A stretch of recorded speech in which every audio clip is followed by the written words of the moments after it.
ভাঙড়ের তৃণমূল নেতা কায়সার আহমেদ প্রতিনিয়ত ভাঙড় বিধানসভার বিভিন্ন অঞ্চলে খাদ্য সামগ্রী বিতরণ করছেন। লকডাউনের ঘিরোটোপে গৃহবন্দী মানুষ, দিন আনা দিন খাওয়া মানুষগুলো কাজে যেতে পারছেন না, তাই তারা খাদ্য সংকটে ভুগছেন।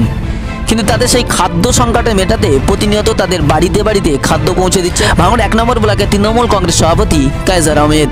ভাঙড় একটি মুসলিম অধ্যুষিত এলাকা, মুসলিমদের পবিত্র রমজান মাস চলছে, তাই তাদের কথা মাথায় রেখে রমজানের স্পেশাল প্যাকেজ বানালেন তৃণমূল নেতা কায়সার আহমেদ। শুধু এইটুকুই শেষ নয়, পাড়ায় পাড়ায় বুথে বুথে ঘুরতে গিয়ে মানুষের অনেক অভাব অভিযোগের কথা শুনছেন। যেখানেই মানুষ তার দুঃখের কথা জানাচ্ছেন, সেখানেই তার সহযোগিতার হাত বাড়িয়ে দিচ্ছেন।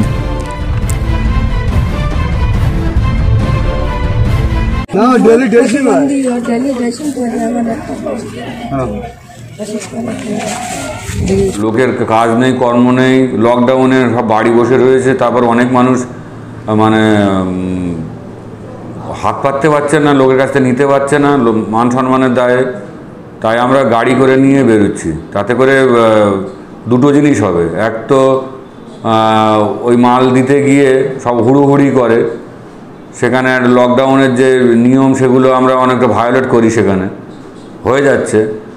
আর এটা করলে কি হয়, বাড়ি বাড়ি গিয়ে দিচ্ছি, মানে অসুবিধা নেই, 1:1 থাকবে, বেশি লোকজনেরও ভিড় নেই।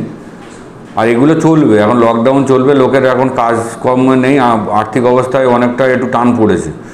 সেখানে আমাদের তরফ থেকে যতটুকু যারা সাহায্য নিতে চায় তাদেরকে দিতে হবে।